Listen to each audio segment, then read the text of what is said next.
Good morning बच्चों। आपका स्वागत है हमारे यूट्यूब चैनल विज्ञान ज्ञान में। कक्षा 8 की इस कक्षा में अब तक हमने पाठ परमाणु संरचना में परमाणु मॉडल और इसके अतिरिक्त परमाणु क्रमांक, द्रव्यमान संख्या, समस्थानिकों के बारे में पढ़ा। आज हम अपनी इस कक्षा में कुछ और नए टॉपिक पढ़ेंगे। ये क्लास बहुत इंटरेस्टिंग होने वाली है, वीडियो को अंत तक देखिए। और अगर आप कोई प्रश्न पूछना चाहते हैं तो हमें कमेंट करें। कमेंट करके हमसे किसी भी प्रश्न का उत्तर आप प्राप्त कर सकते हैं। आइए आरंभ करते हैं अपनी कक्षा। और सबसे पहले आयनों का बनना। बच्चों, अभी तक आपने पढ़ा है कि कोई भी परमाणु इलेक्ट्रॉन, प्रोटॉन और न्यूट्रॉन 3 मूल कणों से मिलकर बना होता है।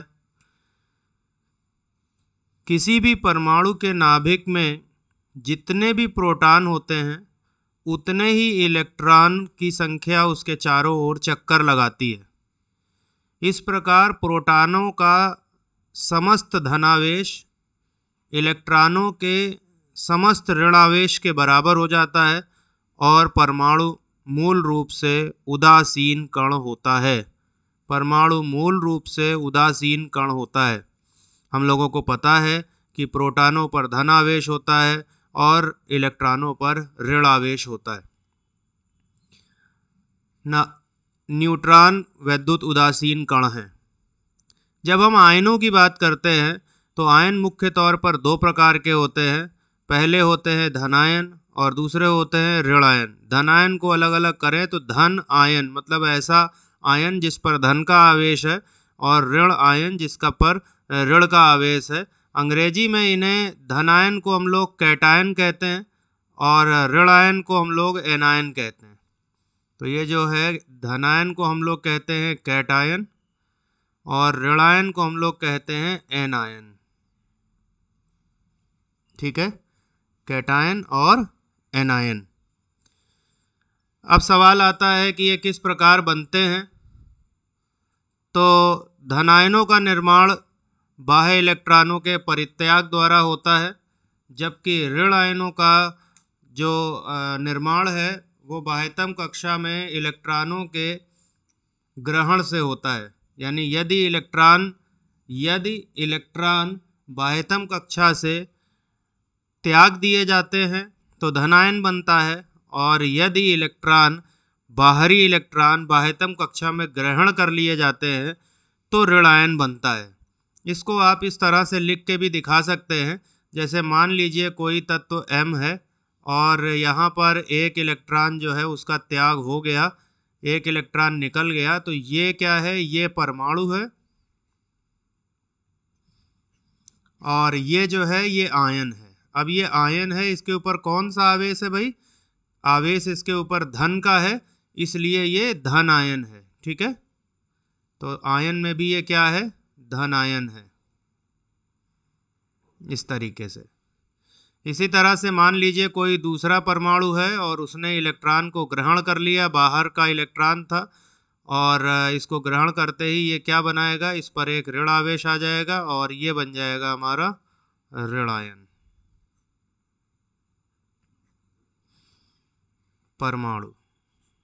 परमाणु उदासीन होता है, इस पर कोई आवेश नहीं होता, और इसका कारण हम आपको बता चुके हैं अभी कि समस्त धनावेश जो कि नाभिक में उपस्थित होता है, नाभिक जो है वो धनावेशित होता है, तो नाभिक में उपस्थित सभी धनावेश नाभिक के चारों ओर घूमते इलेक्ट्रॉनों के समस्त ऋण आवेश के बराबर हो जाता है। अब एक प्रश्न ये उठता है कि आयनों पर आवेश क्यों होता है, क्यों होता है आवेश? तो क्या है कि जैसे मान लीजिए कि कोई एक सोडियम तत्व आपके पास है, परमाणु क्रमांक 11 है और द्रव्यमान संख्या 23 है। तो इसके नाभिक में प्रोटॉन 11 हो गए, न्यूट्रॉनों की संख्या क्या होता है सूत्र, द्रव्यमान संख्या में से परमाणु संख्या को माइनस कर देंगे तो ये हो जाएगा 23 - 11 बराबर 12 न्यूट्रॉन। और इलेक्ट्रॉन जो है वो कितने होंगे, वो 11 ही होंगे क्योंकि उदासीन तत्व है। ठीक है, इतनी बात समझ गए। अब इन पर आवेश देखें जरा। आवेश इस पर क्या होगा, धन का 11, इस पर आवेश क्या होगा, 0, इस पर आवेश क्या होगा, ऋण का 11, और अगर हम निकालेंगे कुल आवेश तो वो आ जाएगा 0। क्यों हो जाएगा 0? वो सिर्फ इसलिए ये ऋणावेश 0 हो जाएगा कि धनावेश और ऋणावेश दोनों एक दूसरे को क्या करेंगे, संतुलित कर देंगे। जितना धन में है उतना ही ऋण में। जितना आवेश यहाँ पर आपको धन में दिख रहा है उतना ही आवेश यहाँ पर आपको किस में दिख रहा है, ऋण में भी दिख रहा है। लेकिन अब क्या होगा अगर मान लीजिए कि एक इलेक्ट्रॉन का परित्याग ये सोडियम कर देता है। यानी कि क्या हुआ, सोडियम है और इसकी कंडीशन अब क्या बन गई, इसके पास प्रोटॉन हो गए 11, न्यूट्रॉन हो गए 12 और इलेक्ट्रॉन बचे 10। तो आवेश क्या होगा, इनके ऊपर हो जाएगा धन 11, यहाँ पे 0 और इसमें हो जाएगा ऋण 10। तो अब जब आप इसको हल करेंगे तो आपको क्या मिलेगा, कुल आवेश कितना आएगा, धन का 1, और इसीलिए हमको यहाँ पे इस पे प्लस दिखाना जरूरी होता है। तो ये जो एक्स्ट्रा प्रोटॉन यहाँ पर है, क्योंकि 10 इलेक्ट्रॉन जो हैं वो 10 प्रोटॉन के आवेश को निरस्त कर देंगे, जो एक्स्ट्रा प्रोटॉन बचा है उस पर जो है हमको उसका आवेश यहाँ पे दिखाना होता है। इसी प्रकार मान लीजिए कि कोई दूसरा परमाणु हमारे पास है और वो है Cl, क्लोरीन।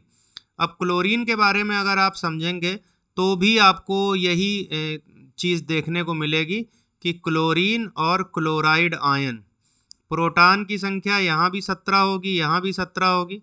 न्यूट्रॉन इसमें जो है वो 18 होते हैं और इलेक्ट्रॉनों की संख्या यहाँ पर तो 17 है, यहाँ पर 18 है। अब जब आप इसमें टोटल करेंगे तो यहाँ पर आवेश 0 आ जाएगा और यहाँ पर आवेश जो है वो -1 आ जाएगा, क्योंकि इलेक्ट्रॉनों पर ऋण 1 यूनिट का आवेश होता है। प्रोटॉन +1, यहाँ पर आवेश लिख रहा हूँ मैं, तो प्रोटॉन पर आवेश +1 का है, इलेक्ट्रॉन पर आवेश -1 यूनिट का है और न्यूट्रॉन पर आवेश 0 होता है। ठीक है, अब सवाल, ये पूरी बात आपको समझ में आ गई होगी कि इलेक्ट्रॉनों की संख्या किस प्रकार बदल सकती है। तो हमने बताया आपको कि Cl अगर एक एडिशनल इलेक्ट्रॉन ले ले तो क्या बन जाएगा, Cl- बन जाएगा। यानी कि इसके पास शुरुआत में प्रोटॉन 17 थे, इलेक्ट्रॉन यहाँ पर भी 17 थे, एक इलेक्ट्रॉन इसने एक्स्ट्रा ले लिया। एक इलेक्ट्रॉन एक्स्ट्रा लेने की वजह से अब इलेक्ट्रॉनों की संख्या बदल गई और इलेक्ट्रॉनों की संख्या बदल करके अब 18 हो गई है। तो यहाँ पर हमारे पास प्रोटॉन में कोई अंतर नहीं आया और इलेक्ट्रॉनों की संख्या यहाँ पर 18 हो गई, और यही जो एक्स्ट्रा है यहाँ पर +17 रहेगा, यहाँ -18 रहेगा। हल करेंगे तो -1 आएगा और यही -1 यहाँ ऊपर दर्शाया गया है। बच्चों आइए देखते हैं संयोजकता क्या होती है। पूरी रसायन विज्ञान विभिन्न प्रकार के तत्वों और उनके पदार्थों के गुणों का अध्ययन है। अब सवाल ये उठता है कि पदार्थ बनते कैसे हैं। तो जब एक तत्व के परमाणु अपने ही या किसी अन्य तत्व के परमाणुओं के साथ संयोग करते हैं तो उसे अलग अलग पदार्थ बनते जाते हैं, यौगिक बनते जाते हैं। अभी क्या है कि हर तत्व को संयोग करने की क्षमता भिन्न भिन्न होती है और यही संयोग करने की क्षमता जो है वो संयोजकता कहलाती है। तो किसी भी तत्व के परमाणु की दूसरे परमाणुओं के साथ, अब वो दूसरे परमाणु उसी तत्व के हो सकते हैं या किसी दूसरे तत्व के भी हो सकते हैं, कि संयोग करने की क्षमता सदैव निश्चित होती है। इसे संयोजकता कहते हैं। जहाँ तक बात आती है संयोजकता की, तो सबसे पुरानी परिभाषा आपके कोर्स में है। इसके अलावा अन्य बहुत सारे सिद्धांत हैं संयोजकता के। कहा क्या जाता है, हम लोगों ने हाइड्रोजन की संयोजकता को 1 मान लिया है और ये कहा जाता है कि किसी भी तत्व का एक परमाणु हाइड्रोजन के कितने परमाणुओं के साथ साझा किया है, बस यही संख्या जो है वो उस तत्व की संयोजकता होती है। यानी कि कार्बन की संयोजकता यहाँ पर 4 आ रही है। कार्बन की संयोजकता यहाँ पर कितनी आ रही है भाई, कार्बन की संयोजकता 4 आ रही है। जैसे यहाँ पर देखें H2O है, ये जल का सूत्र होता है और यहाँ पर ऑक्सीजन की संयोजकता कितनी आ रही है, 2, क्योंकि एक ऑक्सीजन के साथ 2 हाइड्रोजन जुड़े हुए हैं। अगर हम अमोनिया की बात करें, ये अमोनिया का सूत्र है, ये सारे सूत्र भी आपको याद करने हैं, धीरे धीरे करके याद कर लीजिएगा। तो अमोनिया का जो सूत्र है वो NH3 है और यहाँ पर नाइट्रोजन की संयोजकता कितनी है, 3 है। ठीक है, बात समझ में आ गई। तो इस तरह से हम लोग संयोजकता को प्राप्त कर सकते हैं। हालांकि इस परिभाषा से बृहद रूप से सभी तत्वों की संयोजकता को नहीं ज्ञात किया जा सकता। यह परिभाषा केवल उन्हीं केस के लिए मौजूद है जो हाइड्रोजन के साथ और सिर्फ हाइड्रोजन के साथ पदार्थ बनाते हैं। इस पूरे सिद्धांत में हाइड्रोजन की संयोजकता को 1 माना गया है और उसके आधार पर बाकी तत्वों की संयोजकता को कैलकुलेट किया जाता है।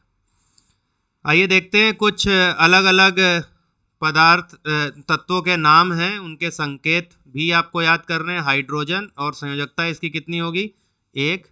अगला तत्व है हमारा कार्बन, संयोजकता कितनी होगी इसकी, 4। अगला तत्व हमारे पास है सोडियम, सूत्र क्या होता है इसका, संकेत होता है Na और सोडियम की संयोजकता होती है 1। इसी के हिसाब से अगर हम ऑक्सीजन को देखें तो ऑक्सीजन की संयोजकता होती है 2। अगर हम आपसे कहें कि मैग्नीशियम का प्रतीक होता है Mg और इसकी भी संयोजकता होती है 2। और आखिर में आ रहा है कैल्शियम जिसका कि प्रतीक है Ca और इसकी संयोजकता है 2। तो इस प्रकार आप विभिन्न तत्वों की संयोजकताओं को प्राप्त कर सकते हैं। बच्चों, हमारे इस वीडियो को ज़्यादा से ज़्यादा लोगों में शेयर कीजिए ताकि सभी का फ़ायदा हो सके, क्योंकि इस वैश्विक महामारी के दौर में अगर हमारी पढ़ाई चलती रहे तो बहुत सारी चीज़ें अपने आप हल होती चली जाएंगी। हमारे चैनल को सब्सक्राइब कीजिए और इन अभ्यास प्रश्नों के उत्तर लिखकर हमें पोस्ट कीजिए, कमेंट कीजिए, ताकि इनका आपके ज्ञान का सही मूल्यांकन हो सके। कुछ प्रश्न आपके सामने हैं, इन प्रश्नों को अपनी कॉपी पर लिखें और इनके उत्तर लिखकर मुझे भेजिएगा ताकि मैं इसको चेक करके आपको बता सकूं, आपके सही उत्तर बता सकूं। आपका दिन शुभ हो। धन्यवाद।